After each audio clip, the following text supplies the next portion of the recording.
Outside of Daniel Dubois' team and family, it was a foregone conclusion that his opponent and fellow Englishman, Anthony Joshua, would beat the 26-year-old heavyweight and move on to bigger and better opportunities. What makes combat sports so great is that on any given Saturday, an underdog can rise to the occasion and pull off a major upset like we saw today in a ruckus at Wembley Stadium.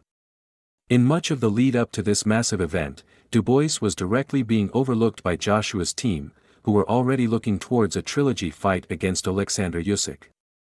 Or, potentially the biggest fight in years, a Joshua vs Tyson Fury clash. All those dream fights must wait on the back burner for the time being, as AJ must go back to the drawing board again and figure out what's next for the heavyweight star.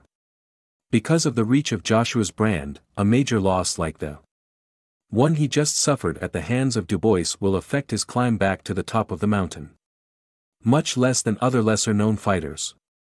With a dominant win in his next time out, AJ would be right back in the mix for fighting for a heavyweight world championship.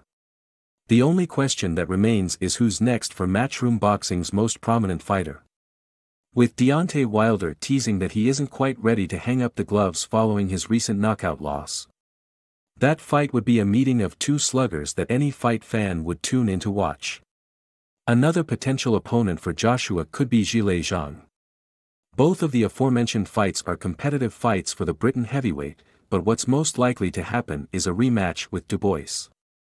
History tells us that when Joshua loses a high-profile fight he wants to immediately run it back. Expecting Dubois, Joshua 2 sometime in Q2 of 2025.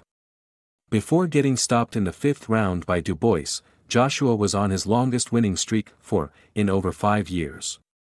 The last time he'd tasted defeat was at the hands of Usyk. A few years before that, Joshua was on the short end of a major upset loss to Andy Ruiz Jr. Regardless of the manner, Joshua will likely run it back against Dubois, and with a more focused approach, he will be able to beat his younger counterpart and re-assert himself as an elite heavyweight. While Dubois and his promoter, Frank Warren, are already pushing for a rematch against Usyk for their next fight, it's more probable that a second crack at Joshua awaits.